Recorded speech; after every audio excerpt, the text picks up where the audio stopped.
Latest எபிசோடுகளை விளம்பரங்களே இல்லாமல் காணுங்கள்.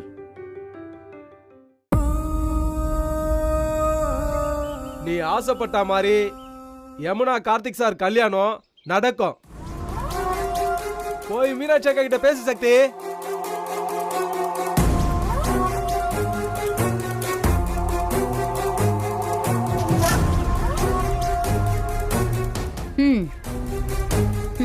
இப்போ இவளுக்கு வேற வழியே இல்ல.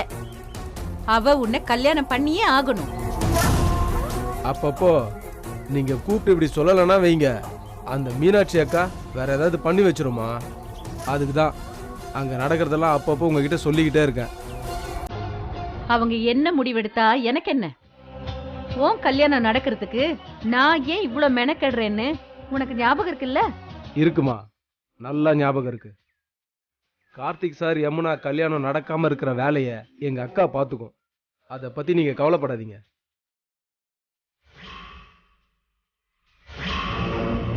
அம்மா அம்மா அம்மா அம்மா அம்மா. என்னக்கா? என்னடி? அம்மா எங்க? உன் ஃப்ரெண்டு வீட்டுக்கு போறேன்னு சொன்ன, ஏன் இவ்வளவு டென்ஷனா வர? அங்க ஏதாவது பிரச்சனையா? பிரச்சனை அங்க இல்ல, இங்கதான். இங்கயா? ஏய் அம்மா அம்மா அம்மா அம்மா. ஏன் எல்லாரும் இப்படி பண்றீங்க? இப்ப என்ன பண்ணோம்? ஏன் வந்ததும் வராததுமா இவ்வளவு கேள்வி கேட்டுட்டு இருக்க? எல்லாரும் என்ன நிக்க வச்சு கேள்வி கேட்கும் போது என்ன பதில் சொல்றதுன்னு எனக்கு தெரியல. எனக்கு தெரியாம என்ன நல்லாமோ நடந்திருக்கு. ஜஸ்ட் ஒரு நாள் நான் இல்ல, அதுக்குள்ள இவ்வளவு விஷயம் எப்படிமா நடந்தது? இப்ப யார் உன்னை கேள்வி கேட்டா? நடந்ததுன்னா அப்படி என்னதான் நடந்துச்சு சொல்லு. ஏய், என்ன சொல்ற அவ? இவ என்ன பேசுறான்னு எனக்கு ஒன்னும் தெரியலம்மா. என்னாச்சு சக்திகா? செல்வா வந்தாரா? ஓ, உனக்கு எப்படி தெரியும்? இப்ப அதுவா முக்கியம்? செல்வா இங்க வந்தாரா? ஆமா, அந்த புள்ள வந்தா. இப்ப என்ன அதுக்கு? ஏமா, நான் தான் அன்னைக்கு அவ்வளவு தூரம் சொன்னேன்ல, என் கல்யாணம் நடக்கணும், எல்லாரும் எனக்கு சப்போர்ட் பண்ணுங்கன்னு. அப்புறம் ஏன் எல்லாரும் இப்படி பண்றீங்க? சக்தி, நானும் தான் அன்னைக்கே சொன்னேன் இந்த கல்யாணம் நடக்காதுன்னு. அப்புறம் என்ன? என் கல்யாணத்தை நிப்பாட்டுறதா நினைச்சு நீ யமுனாக்கா கல்யாணத்தை நிப்பாட்டிக்கிட்டு இருக்கேன்னு. சக்தி, நான் உன் கல்யாணத்தை நிப்பாட்டினேனா? நான் நிப்பாட்டணும்னு நினைச்சிருந்தா என்னைக்கோ, ஏய், ஒரே ஒரு நொடியில நிப்பாட்டி இருப்பேன். அவ்வளவு தூரம் சொல்லியும் நீ கோவில்ல வச்சு சத்தியம் பண்ணிட்டு வந்திருக்க அந்த பொறுக்கிய கல்யாணம் பண்ணிக்கிறேன்னு. அன்னையில இருந்து இப்ப வரைக்கும் என்ன பண்றதுன்னு தெரியாம அல்லாடிக்கிட்டு இருக்க. நீ என்ன சொல்ற? நான் இந்த கல்யாணத்தை நிப்பாட்டுறேன்னு. அடுத்து என்ன சொன்ன? என் மக, என் பொண்ணு, என் யமுனா கல்யாணத்தை நான் நிப்பாட்டுறேன்னு. பைத்தியக்காரி, நான் ஏண்டி அவ கல்யாணத்தை நிப்பாட்டணும்? யமுனா கிட்ட கார்த்திக் தம்பி வந்து வீட்ல எல்லாரையும் கூட்டிட்டு வரேன்னு சொன்னப்போ எந்த மறுப்பும் சொல்லாதபடி நானு 40 பவுன் வரதட்சணை கேட்டாங்க அந்த அம்மா. அந்த பணத்துக்காக ராத்திரி பூரா கஷ்டப்பட்டு தனி ஆளா நின்னு 500 பேருக்கு சமைச்சு போட்டபடினா யமுனாவுக்கு ஒரு நல்ல வாழ்க்கை அமையாதா அமையாதா அமையாதான்னு ஒவ்வொரு நொடியும் துடிச்சுக்கிட்டு இருக்க.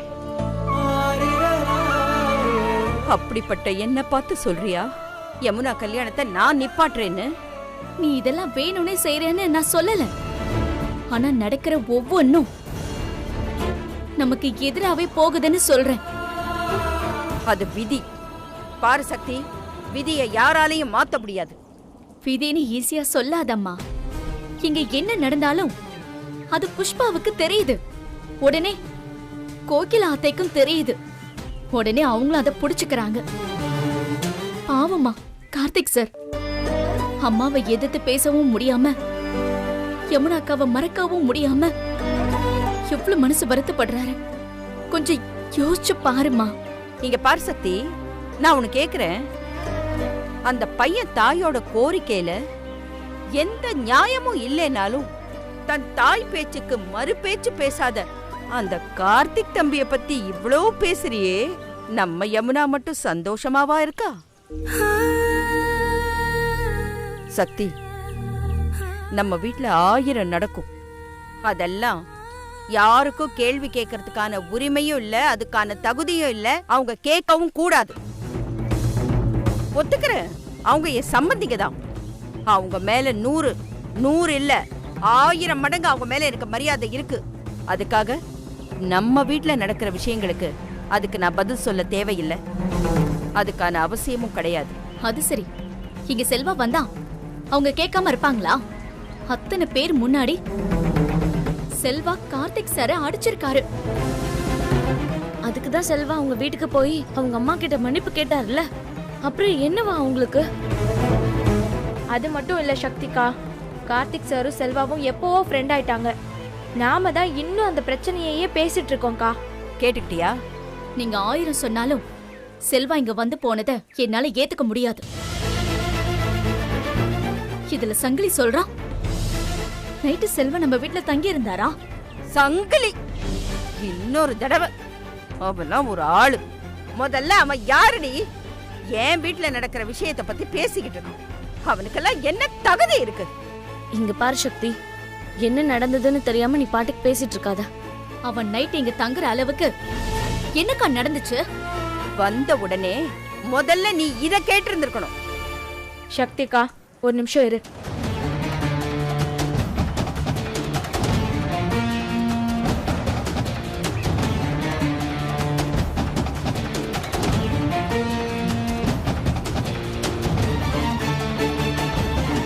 என்ன அப்படி பாக்குற? இவ்ளோ நேரம் எங்க எல்லாரையும் நிக்க வச்சு கேள்வி கேட்டியே, அது எல்லாத்துக்கும் இதுதான் பதில். இந்தா வாங்கி பாரு.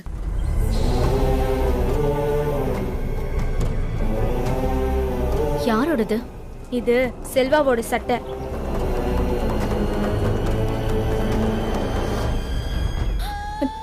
ரத்தக்கரை. ஆமா, ரத்தக்கரை தான். நம்ம அம்மாவுக்காக செல்வா சிந்தின ரத்தம் இது. இந்த சட்டை நம்ம வீட்ல எப்படி வந்துச்சு? இந்த சட்டையோட அவர் வீட்டுக்கு போனா செல்வாவோட அம்மா பயந்துடுவாங்கன்னு அவரோட ஃப்ரெண்ட்ஸ் கிட்ட வேற ஒரு சட்டையை கொண்டு வர சொல்லிட்டு இந்த சட்டையை எங்கேயே வச்சுட்டு அந்த சட்டையை போட்டு போயிருக்காரு. அத கூட நான் தான் சொன்னேன். சரியான நேரம் செல்வா மட்டும் அங்க வரலன்னா என் நேரத்துக்கு நீ என்ன அம்மான்னு சொல்ல நான் இருந்திருக்க மாட்டேன். என்னம்மா சொல்ற? துர்கா, அக்கா, நீ உன்னோட ஃப்ரெண்டு வீட்டுக்கு போயிட்ட, ஆனா இங்க என்னென்னலாமோ நடந்துருச்சுக்கா.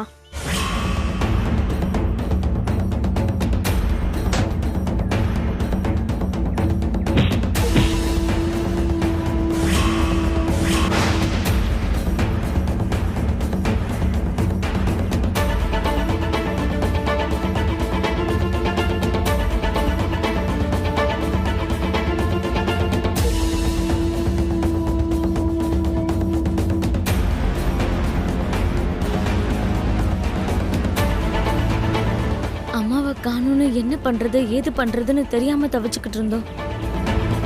செல்வா அம்மாவை கூட்டிட்டு வந்ததுக்கு அப்புறம் தான் எங்களுக்கு உயிரே வந்துச்சு. கேட்கவே பயமா இருக்கு. அம்மா, உன்னை யாருமா அடிக்க வந்தது? யாருக்கு தெரியும்?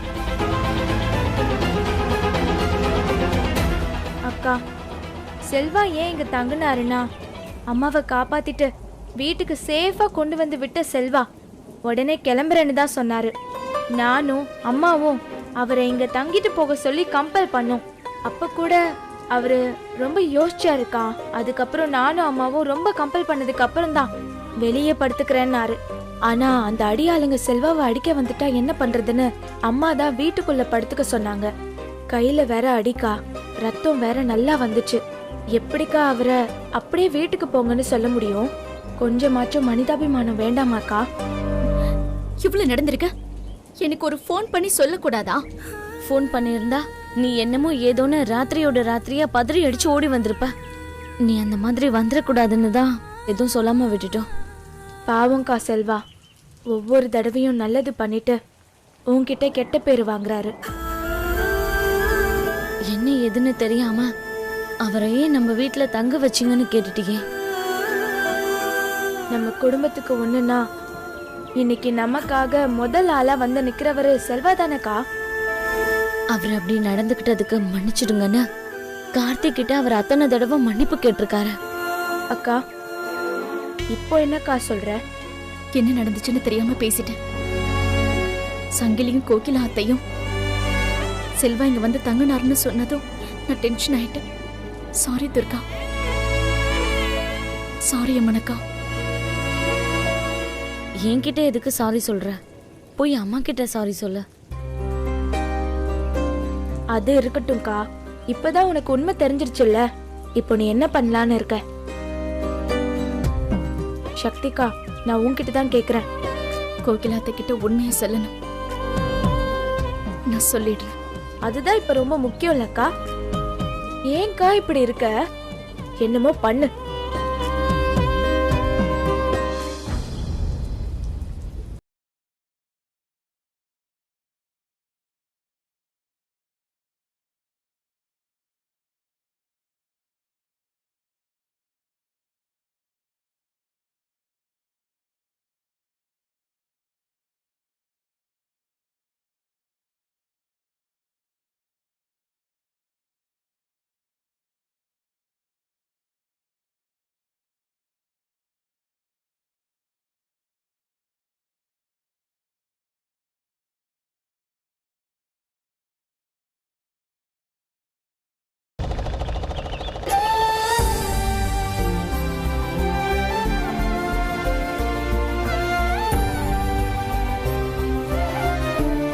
யாருன்னு உன் மேல கைய வச்சது சொல்லுனே.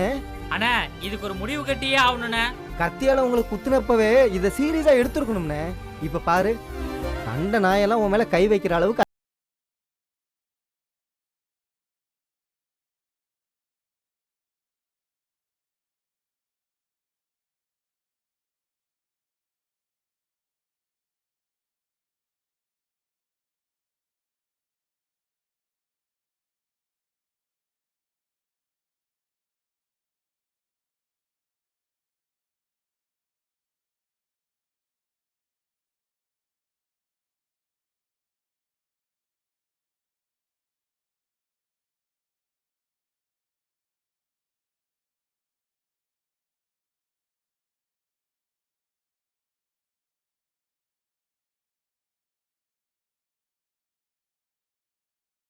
கண்டுபிடிக்கணும். அண்ணா சட்டி விளக்கு எரியுதுடா. பின்ன குளு குளுனா இருக்கும். அண்ணே, இதெல்லாம் அன்னைக்கு தெரியுமாண்ணே? இன்னும் என்னடா அண்ணி? இன்னும் கொஞ்சம் நல்லா அவ யாரோ நான் யாரோ. அண்ணே, அப்படிலாம் சொல்லாதானே. டேய், அவளுக்கு இன்னொருத்தனோட கல்யாணம் நினைக்கும் போது இந்த வழியில ஒண்ணுமே கிடையாதுடா. நீ போடு. அண்ணே, நீ வேணா பாருண்ணே, நடந்த விஷயம்லாம் அன்னைக்கு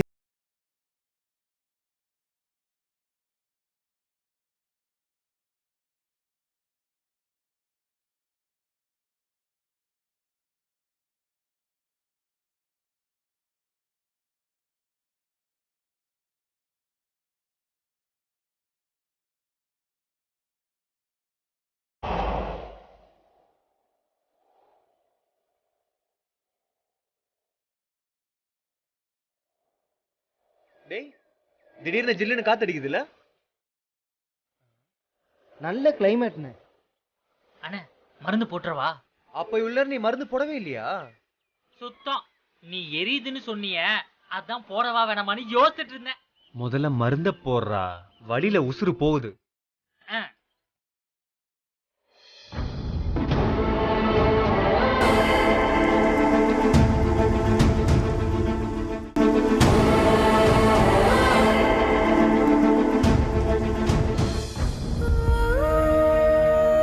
டேய், என்னடா பண்ற? குடு, நான் பண்றேன். என்னடா? டேய், வா வா.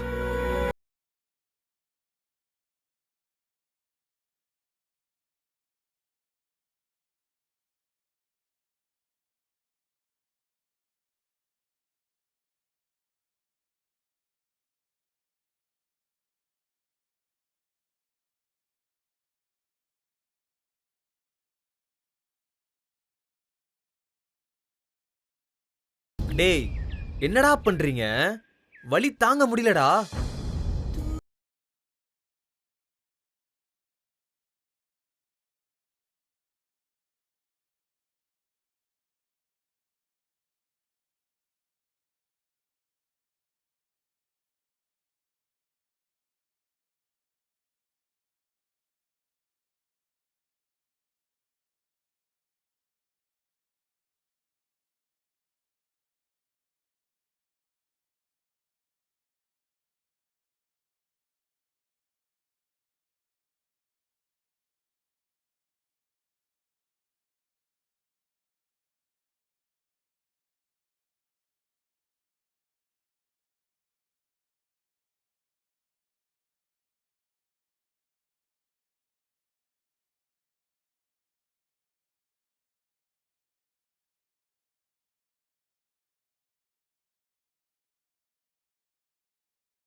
டேய் ஒரு வகையில என் வாழ்க்கையும் இப்படிதான் இல்ல? என்ன கல்யாணம் பண்ணிக்க போற பொண்ண எனக்கு பிடிக்கல, நான் கல்யாணம் பண்ண நினைக்கிற பொண்ணுக்கு என்ன பிடிக்கல. என்ன வாழ்க்கையில இது? திரியா அடிக்கடி நீ ஒன்னு சொல்லுவல, எவ்வளவு ஜாலியா இருந்தோன்னு. நிஜம்தான்டா.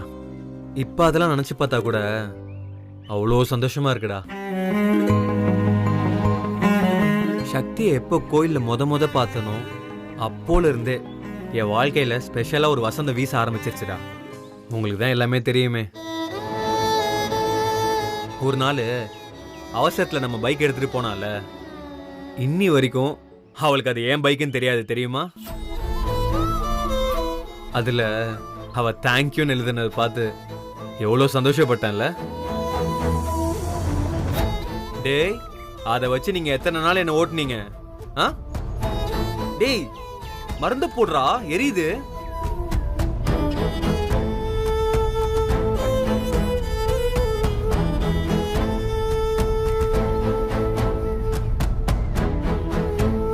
நான் எங்க போனாலும் அவ கரெக்டா அங்க இருப்பாடா. திரியா நீ தானே ஏத்தி விட்ட இதெல்லாம் லவ்னு. நானும் நம்பினேன்டா. நமக்கு ஏத்த மாதிரியே எல்லாம் சொல்லி வச்ச மாதிரி நடந்துச்சு. வேற ஒரு நாள் கலெக்டர் அவளை நடிக்க சொன்னோம்ல, அவ முகத்துல ஒரு சந்தோஷத்தை பார்க்கணுமே. அப்பப்பா அது அப்பப்ப நினைச்சுக்குவேன். சக்தி கலெக்டர் ஆகிறதுக்காகவே பிறந்தவடா. அவகிட்ட என் லவ் சொன்னப்போ நான் அடுத்ததா சொல்ல நினைச்சதே, உன்னை சீக்கிரமா கலெக்டர் ஆக்குறது தான் என்னோட ஆசையேன்னு. எங்க அத கடைசி வரைக்கும் சொல்ல முடியாம போயிடுச்சு. டிகிரி அவளை பாக்குறதுக்கு நம்ம எப்படிலாம் போனோம், எத்தனை வேஷம்லாம் போட்டோம். நான் கூட நினைச்சுக்கிட்டேன் அவ நான் லவ் பண்றதை புரிஞ்சுக்கிட்டான்னு. ஆனா அவ மனசுல அப்படி ஒரு எண்ணமே இல்லை போல. அவ ஃப்ரெண்டா தான் நினைச்சிருக்கா. நான் தான் முட்டாள்தனமா என்ன லவ் பண்றான்னு நினைச்சிட்டு சுத்திட்டு இருந்திருக்கேன். நான் ஒரு மடையன்டா. அவ கலெக்டரு, நான் அவ கால் தூசி கூட வருவானா? அவ பார்வையில உங்க அண்ணன் பெரிய ரவுடிய வேற. அவளை லவ் பண்றதுக்குலாம் ஒரு தகுதி வேணும்டா. எனக்கு என்ன தகுதி இருக்கு? டேய் ஆனா இன்னி வரைக்கும் அவ என்ன ரவுடின்னு நினைச்சதுதான்டா ஒரு மாதிரி ஜீர்ணிக்கவே முடியல. என் மேல கோவம் ரைட்டு, அதுக்காக சங்கிலிய கல்யாணம் பண்ணிக்குவாளா? நான் கலெக்டர் ஆகணும், எனக்கு கல்யாணம் எல்லாம் வேணாம்னு சொல்லியிருந்தா அவ கூடவே நின்று அவளை கலெக்டர் படிக்க வைக்க எல்லா உதவியும் செஞ்சிருப்பேன். சரி இல்ல எனக்கு கல்யாணம் நடந்தே ஆகணும், ஆனா எனக்கு உங்களை பிடிக்கலன்னு சொல்லியிருந்தா நானே பல்ல கடிச்சுக்கிட்டு அவளுக்கு ஒரு நல்ல பையனா பார்த்து முன்னாடி நின்று எப்படியாச்சும் கல்யாணம் பண்ணி வச்சிருப்பேன்டா. அந்த சங்கிலிய போய். ஆனா இன்னொன்னு யோசிக்கணும்டா திடியா. அவ மட்டும் என்ன விருப்பப்பட்ட சங்கிலிய கட்டிக்கிறா, அவங்க அக்கா யமுனாக்காக செய்யறா. பெரிய தியாகம் தான். இந்த காலத்துல யாரு செய்வா இப்படி? அவ கலெக்டர் ஆக முடியலன்னு நானே இவ்வளவு புலம்புறேனே. அவன் நிலைமை யோசிச்சு பாரு. எல்லாத்தையும் மனசுல போட்டு புதைச்சிட்டு எல்லாருக்காகவும் சிரிச்சு பேசிட்டு இருக்கால. பாவண்டா சக்தி.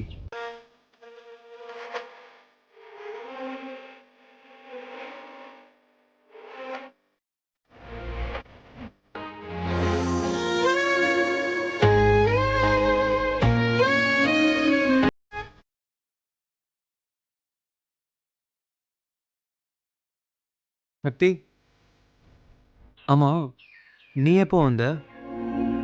நீ இருக்கிறது தெரியாம என்னென்னமோ பேசிட்டேன். என்ன விஷயம் சக்தி, இவ்வளவு தூரம் வந்திருக்க? வீட்டுக்கு வந்ததும் தான் தெரியும் நீங்க தான் அம்மாவை காப்பாத்துனீங்கன்னு. அதுக்கு தான் தேங்க்ஸ் சொல்லிட்டு போலான்னு வந்தேன். என்ன சக்தி, நமக்குள்ள இதுக்கு தேங்க்ஸ்லாம். நீங்க எங்களுக்கு செஞ்சது பெரிய ஹெல்ப். ரொம்ப தேங்க்ஸ் செல்வா. அம்மாக்கு எதுவும் ஆகலல்ல, அது போதும் எனக்கு.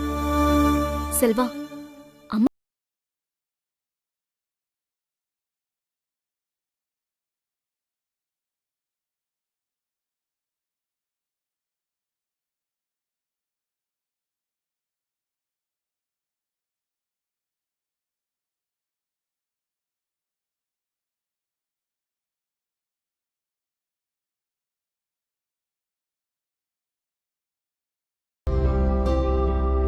நீ வந்ததே தெரியாம நிறைய பேசிட்டேன்.